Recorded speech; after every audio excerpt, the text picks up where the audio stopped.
¿Qué sería del ser humano en el siglo XXI sin pantallas? ¿Cómo sería el mundo sin televisores o computadores, sin Google Maps, sin la app de Nu, sin Instagram, YouTube, WhatsApp o sin la billetera digital que nos deja pagar cualquier cosa con el celular? Si la pantalla no hubiera llegado a la instancia en la que está hoy en día, que es que cada uno la puede tener en su bolsillo, Probablemente sería un mundo indistinguible. Piensen en ciudades como Nueva York, Tokio o Las Vegas sin una sola pantalla. Piensen que hoy, incluso antes de nacer, ya somos una imagen en un monitor. O piensen que sería lo único por lo que se volverían a su casa después de salir. un celular no es solamente una pantalla, un celular es la vida del ser humano. O sea, el mini infarto cuando se te pierde el celular, ¿cierto? Es como, ¿dónde está mi celular, mis llaves, mi billetera, lo que necesito para vivir? Hoy en día no solo estamos rodeados de pantallas, sino que vivimos en función de ellas. Y ya no nos parece raro ver a alguien pegado al teléfono, viendo o escuchando algún contenido y chateando e interactuando en redes sociales al mismo tiempo, mientras la tableta tiene otro contenido. Esto puede tener muchas explicaciones, pero una de las más interesantes es que hoy en día las empresas que quieren que consumamos sus contenidos ya no compiten solo por nuestro dinero, sino por algo todavía más valioso, nuestro tiempo. Al final, detrás de todo esto hay un ejercicio de monetización enorme, ¿sí? Estos son negocios, todos estos son negocios. Y si eso es lo que son, negocios, entonces ¿qué papel jugamos nosotros? ¿En qué momento empezamos a pagar no una, sino 5, 6 y hasta 10 suscripciones para ver series, películas o para escuchar música? ¿Cuánto tiempo se nos va consumiendo contenido en redes sociales o en todas las plataformas de streaming que pagamos? ¿Y qué dice eso de nosotros mismos? Bienvenidos a ¿Por qué gastamos?, el podcast de Nu. Mi nombre es Juan Fernando Sánchez y hoy vamos a hablar de tiempo en pantallas. No sé si se dieron cuenta por el título, pero este episodio es especial. Y es especial porque la idea no es hablar tanto de por qué gastamos dinero en pantallas, sino de algo todavía más interesante, y es por qué gastamos tiempo en ellas. Las pantallas ya hacen parte de nuestra vida y tienen un rol dentro de nuestra vida. Y es como todo en la historia de la humanidad. Lo malo no es el instrumento, sino lo que hacemos con ese instrumento. Entonces, ¿qué rol le estamos dando a las pantallas en nuestra vida? Ella es Luisa Tobón, directora de Branding Content Marketing para HBO Max en Latinoamérica. Y la pregunta de Luisa por el rol que tienen las pantallas es algo que todos nos estamos cuestionando hoy. Basta con meterse a Google para ver la cantidad de artículos escritos al respecto. Porque si algo sabemos todos es que hay un atractivo hipnótico de las imágenes en una pantalla. Él es Diego Levis, escritor y docente argentino, especialista en TIC, doctor en Ciencias de la Información y autor del libro La pantalla ubicua. Vas a una oficina pública, un bar, hay una pantalla de un televisor encendido, en silencio, y la mirada de las personas de un modo u otro se dirige a esa pantalla. No importa si están pasando un noticiero, un partido de fútbol, una película dominguera o un documental sobre la Guerra de los 1000 días. Algo tenemos los seres humanos con las imágenes y lo hemos tenido desde tiempos inmemorables. Las imágenes han hecho parte de la historia del ser humano siempre. O sea, pensemos en cómo se contaban las historias hace miles de años cuando las pantallas no existían, para que otras generaciones, para que incluso otras tribus entendieran lo que los otros estaban viendo, representábamos lo que estaba pasando con imágenes escribiéndolas en piedra. Y si hay algo que seguimos haciendo desde entonces, es contando historias en las que las imágenes son fundamentales. La diferencia está en cómo han evolucionado nuestras formas de contar esas historias. Es un tema de velocidad y de formatos, o sea, pasamos de la piedra a la pantalla. Pero entre la piedra y la pantalla, no solo hay miles de años, sino también miles de formas de representar el mundo por medio de imágenes. Todos han sido intentos de poner sobre una superficie lo que vemos y lo que imaginamos. Hasta que esa superficie, pues, fue una pantalla. A ver, la acepción tradicional de pantalla es algo que cubre algo, que impide ver lo que hay del otro lado. Es decir, una suerte de telón como tienen las lámparas de mesa. Eso era una pantalla. Y aunque hoy lo que entendemos por pantalla pareciera ser algo muy distinto, Queda algo de ese sentido. que es de alguna manera la disimulación, el fingimiento de realmente lo que hay detrás de la pantalla. Es decir, cuando nosotros vemos algo a través de una pantalla, no vemos todo lo que hay en la situación. O sea, todo lo que vemos a través de las pantallas es solo una representación, un recorte o una fracción de la realidad. Y esos recortes, de manera efectiva, transforman como vemos el mundo. A quien escuchan es a Martín Botero, cinéfilo, emprendedor y co-host de la cuenta de Instagram Martín y Pablo, donde se habla de cine y se recomiendan películas y series. Y lo que Martín dice quedó clarísimo desde la primera proyección en una sala de cine.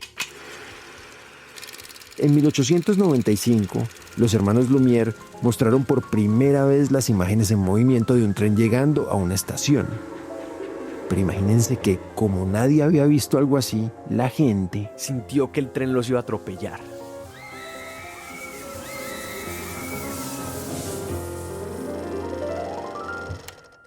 Ahí vemos la primera respuesta a ver unas imágenes de un público reaccionar de manera emocional y física. Y acá va un dato histórico bien interesante. Colombia fue de los primeros países del mundo en ver en acción el proyector de cine inventado por los hermanos Lumière. 2 años después de las primeras proyecciones de los Lumière en Francia, llegaron las primeras proyecciones a Colombia, a Bogotá, por un empresario que se llamaba Vicente Reyes. Y aunque esta anécdota marcó el nacimiento de la pantalla en Colombia y el mundo, no fue sino hasta la segunda mitad del siglo XX que apareció la televisión. Y comenzó a transformar nuestra manera de consumir imágenes y nuestra relación con ellas. Empezando porque ya podíamos controlar un poco más lo que veíamos en esa pantalla. La emisión de la televisión es supremamente importante porque entonces lleva la imagen al hogar. Los hogares que tenían televisión eran muy contados, o sea, eran muy pocos. Era un privilegio tener un televisor en ese momento. Y es que al principio, la televisión era literalmente un mueble con forma de armario, al que en Europa le decían el mueble con alma, y podía costar entre $200 y $300 de la época, lo que equivaldría a casi el 10% del salario anual de una familia promedio.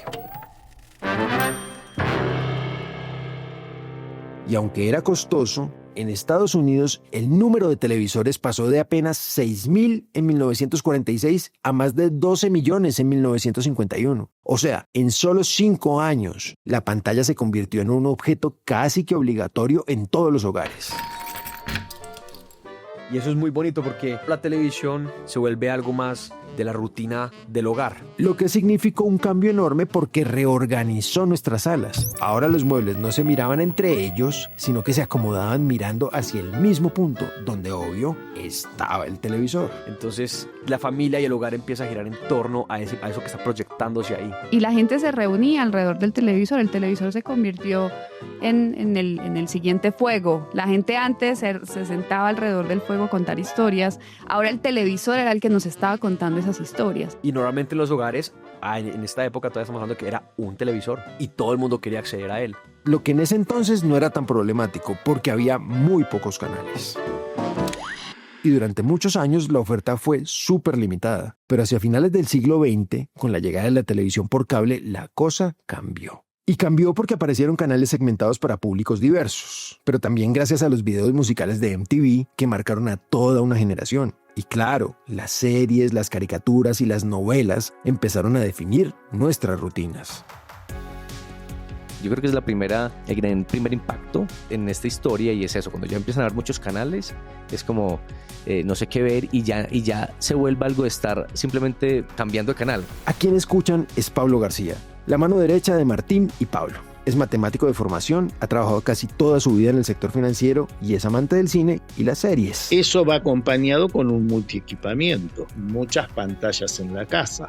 Claro, porque si había más cosas para ver, pero seguíamos teniendo un solo televisor en la sala, sí o sí nos íbamos a pelear por quién escogía lo que veíamos en familia. ¿Y cuál fue la solución? Pues poner televisores en las habitaciones. O sea, descentralizar la televisión para que cada quien pudiera ver lo que quisiera ver a su manera y en su propio espacio. Pero a esto hay que sumarle otra cosa. La llegada del computador a los hogares es la primera vez en la que yo puedo interferir y dar comandos de lo que se transmite a través de esa pantalla. Los computadores trajeron algo clave. Rompieron con la idea de que cada pantalla servía para una sola cosa. Mientras la mayoría de dispositivos como el Walkman, los Game Boys, los Tamagotchi o los Beepers hacían una y solo una cosa. El computador ya no servía mínimo para dos: trabajar y entretenernos. Teníamos celulares que tenían una pantalla y podíamos jugar culebrita a principios de los 2000, finales de los 90. O sea, era lo único que nos permitía eso y llamar. Era una pantalla, pero no podíamos hacer nada más con ella. No fue sino hasta el 2007 que empezamos a ver las pantallas como verdaderas herramientas multifuncionales. Y para que eso pasara, tenía que entrar en escena un personaje determinante. Y obvio, estoy hablando de Steve Jobs y del lanzamiento del primer iPhone. Esto es un punto de quiebre importantísimo, tal vez el más grande para la masificación de las pantallas, porque las pantallas empiezan a estar en todos los bolsillos. Ese es un momento de transformación cultural a nivel mundial increíble. Empieza nuestra relación con una pequeña pantalla en nuestra mano y cómo ahí tengo acceso ya a radio, a video, a música, a fotos, a llamadas. Para hacer gestiones, para entretenerse, para tener relaciones personales, para trabajar. O sea, el celular es muchas cosas, es un instrumento para contar historias, es un lugar donde está toda la información personal, es un lugar desde el que puedo comprar, es un lugar del que puedo hacer muchísimas cosas, cumple más de un rol en mi vida. Y gracias a todo esto, Cambia mi comportamiento completamente, porque lo que pasa es que ahora tengo un consumo individual, no tiene que estar la familia como antes alrededor del televisor, y puede ser una elección entre millones, porque es que no son múltiples, son millones de opciones de video. él es Camilo Herrera, economista y CEO de la firma de consumo más importante de Colombia, Radar. Y lo que Camilo dice es clave, porque esas millones de opciones de video, igual que pasó cuando llegó la televisión por cable, hizo que nos llenáramos de más pantallas. En muy pocas décadas empieza a escalarse a lo que es una cultura multipantalla. ¿Ustedes se han preguntado cuántas pantallas hay en sus casas? Déjenos un comentario con su respuesta. Les aseguro que si se ponen a contarlas, se van a llevar una buena sorpresa. Nosotros hicimos esa misma pregunta en nuestra comunidad de Nu, y en promedio nos respondieron que había al menos 10 pantallas por hogar. Pero hubo quienes contaron 15 o incluso 20. O sea, el nivel de masificación que tenemos de contenido se amplifica con las capacidades tecnológicas que tenemos. ¿Qué nos da la tecnología? Más tiempo para poder tomar decisiones, pero lo que pasa es que nos llena de más decisiones. Se los pongo así. Para 2022, se estimaba que los usuarios de todo el mundo pasaban en promedio 6 horas y 58 minutos al día frente a una pantalla conectada a Internet. Y en Colombia, esa cifra fue de 8 horas y 44 minutos diarios, lo que equivale a más de la mitad del tiempo que pasamos despiertos. Y claro, con tantas horas frente a una pantalla, la pregunta que hay que hacernos es ¿a qué le estamos dedicando realmente nuestra atención teniendo tantísimas opciones de contenido? La cantidad de opciones que tenemos ahora para escoger son infinitas. O sea, realmente Cuando tú tienes una libertad de elección infinita, nunca tomas una decisión. Y es que cuando uno se entera que solo en 2024 se vendieron alrededor de 1.200 millones de smartphones en el mundo, lo que equivale a más de 2.000 celulares que se vendieron cada minuto. El boom de pantallas es gigantesco, pero por más pantallas que haya, no necesariamente la gente va a tener capacidad de ver y administrar todo. Cuando nos damos cuenta que en 2023 alrededor de 2.4 millones de videos se subieron cada día a YouTube, o sea, un promedio de 1.740 videos por minuto y más de 500 horas de contenido. hay que encontrar un balance entre esa sensación de sentirnos abrumados que nos puede generar tener tantas opciones y la sensación que nos genera consumir un buen contenido. O cuando vemos que a lo largo de 2023, solo en Estados Unidos, las personas que usan plataformas de streaming como Netflix, Disney Plus o HBO Max reprodujeron más de 21 millones de años de contenido. Cuando sumamos todas estas cifras, uno termina diciendo, ¡ay, un momento! Aunque no tengo cabeza ni tiempo para tanta vaina. Siento que ese es uno de los puntos más importantes respecto a la relación con las pantallas, es escoger muy bien lo que quieres ver, escoger muy bien a qué le quieres prestar esa atención. En el fondo, la pregunta de a qué le ponemos atención no es nada nuevo. Hace menos de un siglo había papás que regañaban a sus hijos por leer novelas porque lo consideraban una pérdida de tiempo. Hoy, en cambio, leer un libro está bien visto y lo que nos preocupa es cuánto rato pasamos pegados al celular. O sea, siempre hemos encontrado un mecanismo de consumo de conocimiento y entretenimiento en los momentos que podemos llamar de ocio. Entonces, claro, leer libros no es malo porque es una cosa intelectual y leer libros es maravilloso, pero si lo que está es con un celular viendo TikTok, usted es un ser malvado. No, eso no aplica. Ambos están ocupando su tiempo en lo que ellos consideran correcto. O sea, detrás de toda esta discusión sobre las pantallas y la atención hay algo muy sencillo que no podemos perder de vista. Algo que tiene que ver con el hecho de entretenerte, ¿sí? Ese es un rol clarísimo que cumplen las pantallas en nuestra vida y por supuesto lo hacen hoy en día. Porque las pantallas han logrado algo que nada más había conseguido antes, y es ser una extensión de la experiencia humana. O sea, nos permiten ver cosas que jamás podríamos haber visto en toda una vida. Y realmente viajar a otros lugares del mundo, otros planetas en muchos casos, otros universos completamente diferentes y descubrir personajes absolutamente nuevos a través de estas historias que estamos viendo en las pantallas. Esta es quizá la manera más interesante en que las pantallas amplifican nuestra experiencia de vida. Y Luisa lo dijo muy bien, a través de las historias que consumimos, sobre todo en esas plataformas de streaming que pagamos mes a mes. Los seres humanos somos seres contadores de historias y esta es una de las plataformas más impresionantes para contar historias desde la visión de un director, desde la visión de unos guionistas. Antes del streaming, en Colombia la televisión consistía en unos cuantos canales nacionales, televisión por cable y más tarde la televisión satelital que ofrecían empresas como UNE y DirecTV. Hoy en día, alrededor del 40% de los colombianos usa plataformas de streaming, mientras que la televisión satelital apenas llega a un 32%. Y según un artículo de La República de 2023, un colombiano con suscripción a las plataformas más populares puede gastar en promedio unos 113.000 pesos al mes. Y este gran cambio comenzó con Netflix en 2011, cuando llegó a toda América Latina y demostró que había un modelo de negocio mucho más rentable detrás de los contenidos originales, cambiando por completo las lógicas de la televisión tradicional. Entonces las novelas que presentaba un canal reñían contra las novelas de otro canal y se enfrentaban en horario prime. Y la persona tenía que escoger qué horario veía y la libertad radicaba en cuál quería ver usted. Hoy usted tiene dos plataformas que cada una no tiene 2 novelas sino 5.000 novelas. Usted las puede ver cuando quiera y nunca las enfrentan. Y desde entonces, este modelo de negocio no ha dejado de crecer. Para que se hagan una idea, en 2024 la industria del streaming ya movía cerca de $112.000 millones. Y en 2023 representaba casi el 40% del consumo global de televisión, con más de 1.800 millones de suscripciones activas. Eso es como decir que 1 de cada 4 personas en el planeta paga al menos una plataforma de streaming. Y todo esto fue posible gracias a que estas plataformas no solo apostaron por contenidos originales, sino que nos ofrecieron una cantidad prácticamente infinita de horas de entretenimiento.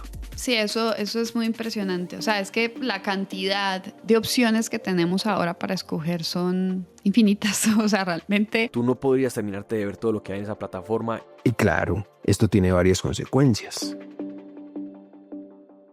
Ese exceso de contenido, ese exceso de oferta insensibiliza a la persona que está viendo la pantalla. Y inclusive la gente, está estudiado que la gente pasa más tiempo haciendo scroll de que ver que realmente dedicándole tiempo a lo que ve. a ver, esas plataformas nacieron con esa intención y van a seguir buscando maneras de que el consumo de contenido sea infinito.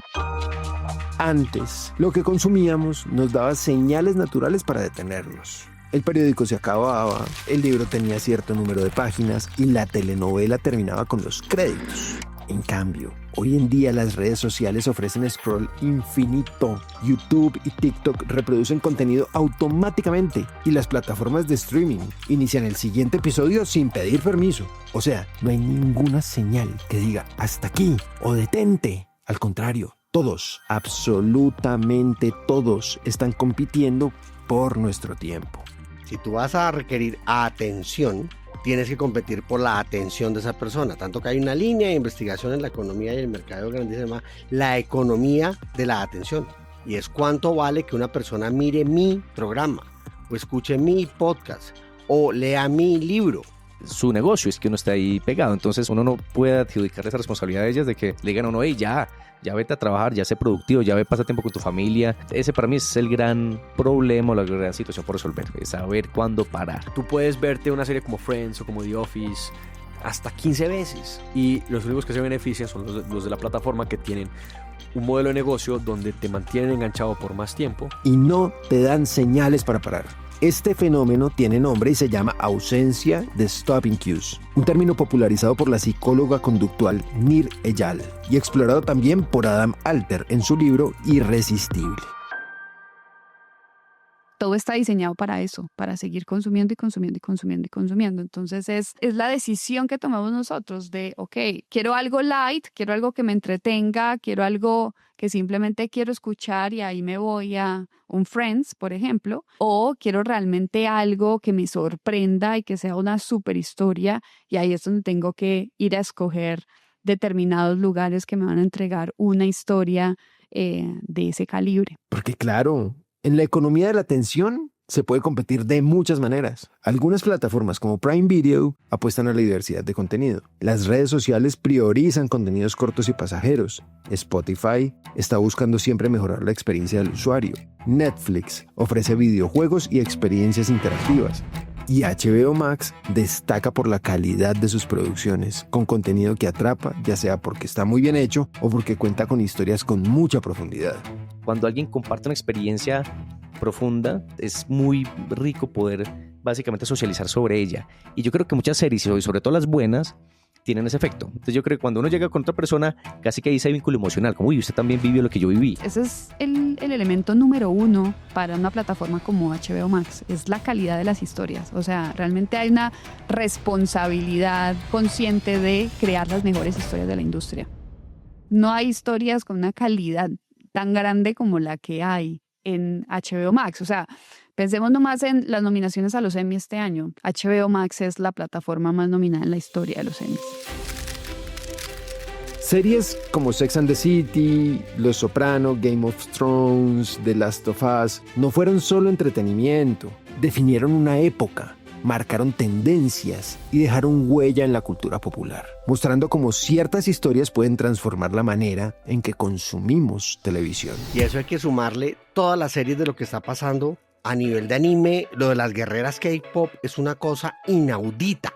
Es la película de animación más vista en la historia de Netflix y no lleva 6 meses emitida. Y aunque claro que nos encantan las historias bien contadas, también nos gusta ver cosas que nos ayuden a desconectarnos, a relajarnos, a sentirnos acompañados antes de dormir. Porque seamos sinceros, a veces una pantalla puede ser una gran compañía en nuestra rutina o cuando queremos terminar el día. Tratar el nivel de estrés en el día que uno se iba a acostar y lo que hacía era poner el televisor para que el televisor sonara y uno se dormía viendo televisión. A la final lo que a mí me pasa es que sin duda el televisor me permite distraerme, o sea, o me permite evitar que ese silencio promueva que yo me empiece a preocupar por el día de mañana, que me comience a preocupar por cosas. Entonces es un elemento de confort. Porque eso les da una sensación de seguridad. No tienen que pensar en lo que va a pasar. O sea, no tienen esa emoción que tal vez tienes cuando quieres ver una película de terror, que es que te quieres sorprender y realmente quieres que te asusten y que te saquen de lo que estás sintiendo en ese momento, sino que realmente quiero algo que ya conozco y quiero sentirme tranquilo y bien en ese lugar. La gente quiere poner de fondo esa serie que se ha repetido 50 veces. Feel good shows que la gente ve por eso, porque ya me lo sé, ya sé qué va a pasar, sé que me hace sentir bien, me voy a reír de lo mismo 50,000 veces. Pero al mismo tiempo esa tecnología que te llena la cabeza de pensamientos te mantiene entretenido todo el tiempo. Y perdimos una virtud importantísima para el pensamiento y es el derecho a aburrirse. En los momentos de aburrimiento uno tiene pensamientos muy importantes.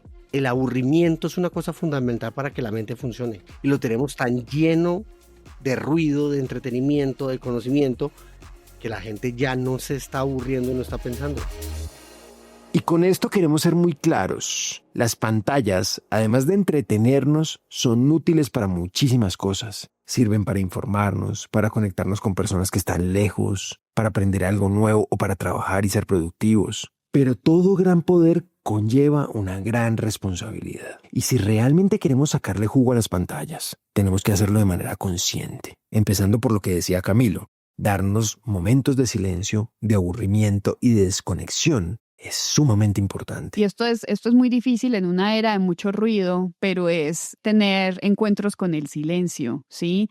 Permitirnos el aburrimiento y la reflexión. O sea, cuando nuestra mente está aburrida, salgamos a caminar, a dar una vuelta y a encontrarnos con el mundo físico, el mundo que habitamos, con el mundo presencial y darse cuenta de que la vida pasa por fuera. Entonces, establecer algunos momentos sin pantalla, que puede ser algo tan sencillo como salir a caminar con alguien y dejar el celular a un lado, leer un libro, cocinar algo rico en silencio, dibujar, escribir a mano o simplemente mirar por la ventana y dejar que la mente divague. Porque es que a veces pasa que la gente prefiere escapar de la realidad, siempre lo ha hecho. La gente prefiere estar metida en un libro, la gente prefiere estar metida en un centro comercial, la gente prefiere estar metida en una obra de teatro. Hoy la tecnología nos permite estar metidos en una pantalla. Lo que nos hace estar sin estar realmente presentes. Y acá las pantallas, más que un obstáculo, pueden convertirse en una oportunidad. También encontrar como momentos para compartir alrededor de estos dispositivos. ¿Y a qué me refiero con esto? Por ejemplo, Domingos HBO, pues que sea una acción en comunidad, como lo hacían en los años 50 cuando se sentaban a ver televisión. Entonces, compartir esos momentos y esas historias con otras personas, amigos, familia, y hablar de eso. Es un buen puente entre eso que estamos viendo en la pantalla y lo que está pasando en nuestra vida real. Y si el problema es que no nos ponemos de acuerdo sobre qué ver en familia o con amigos, hay que recordar que no es necesario suscribirse a todas las plataformas disponibles. Con escoger una o dos que realmente nos gusten es más que suficiente. No hay necesidad de tener todas las plataformas. Eso es un producto del mercadeo. Es un buen producto del mercadeo de sentir que tienes que tener todas las plataformas y tener ese gasto hormiga de pagos mensuales que no son nada hormiga, de 4 o 5 plataformas. Procura entonces solamente elegir cuál es la plataforma que crea el tipo de contenido que se asocia mejor a tus hábitos de consumo de cine. O también se puede hacer lo que tantos hacen. En vez de pagar todas las plataformas, paga una y compártela con los tuyos, para que ambos tengan acceso a lo que les hace falta. Y si vas a aprovechar los periodos de prueba gratuitos que ofrecen estas plataformas, en Nu tenemos tarjetas virtuales con caducidad corta de 1, 3 o más meses, que te permiten controlar tus suscripciones sin llevarte sorpresas. Pero eso sí, si vamos a invertir nuestro tiempo y nuestro dinero en este tipo de entretenimiento, mejor que sea en contenido que realmente valga la pena y no solo en el que el algoritmo nos recomienda. Mi consejo principal es precisamente el consumo curado, pero no esperar a que esa curación venga de alguien, porque los formatos van a seguir evolucionando para que nos siga recomendando cosas y sigamos en ese loop de consumo, sino un consumo curado por nosotros mismos, un consumo curado en el que nosotros elegimos qué ver y no solamente nos dejamos llevar. Porque si alguien debería saber lo que me gusta y lo que realmente me aporta, debería ser uno mismo. Entonces, lo que puedes hacer es hacer un balance de quién soy yo, Pablo, antes y después de gastarme cierto tiempo en alguna de las pantallas que me rodean, ¿sí? Entonces, ¿quién es Pablo a las 8 de la mañana que empezó a trabajar y Pablo a las 5 que terminó? Y es como que, bueno, es un Pablo que se informó, que trabajó, que progresó en su trabajo, ¿sí? Acumuló un día de salario, por así decirlo. Entonces, en ese sentido es como, bueno, balance positivo. Entonces, esa interacción con la pantalla fue favorable. Creo que, pues al final, otra vez, y vuelvo a mi reflexión del inicio, el problema no es el recurso, el problema es el rol que le damos a ese recurso y cómo lo utilizamos para lograr lo que queremos lograr. Y si algo queríamos lograr con este episodio es que se vayan con esta misma pregunta. ¿Qué rol van a darle a las pantallas en sus vidas? Si van a seguir siendo parte de nuestro mundo y de lo que somos hoy, la cuestión es cómo elegimos usarlas. Como herramientas que nos potencien, nos enseñen y nos conecten, o como simples distractores que consumen nuestro tiempo y nuestra atención sin que nos demos cuenta. Mi nombre es Juan Fernando Sánchez y nos escuchamos en otro episodio de Por qué Gastamos, el podcast de Nu. Las marcas mencionadas en este episodio son producto de la investigación y las conversaciones con los invitados. No son una recomendación por parte de NU. La investigación, concepto y desarrollo de este episodio estuvo a cargo de Andreu Pulido Alonso, Johnny Martínez Cano, Juan Pablo Ramírez y Araceli López. El fact-checking estuvo a cargo de Andreu Pulido Alonso. La musicalización es de Juan Diego Bernal y Santiago Bernal, todos de Naranja Media. La revisión editorial de este episodio fue hecha por el equipo de NU Colombia. El diseño visual y arte de la temporada fue dirigido por el equipo de NU y Monks Colombia.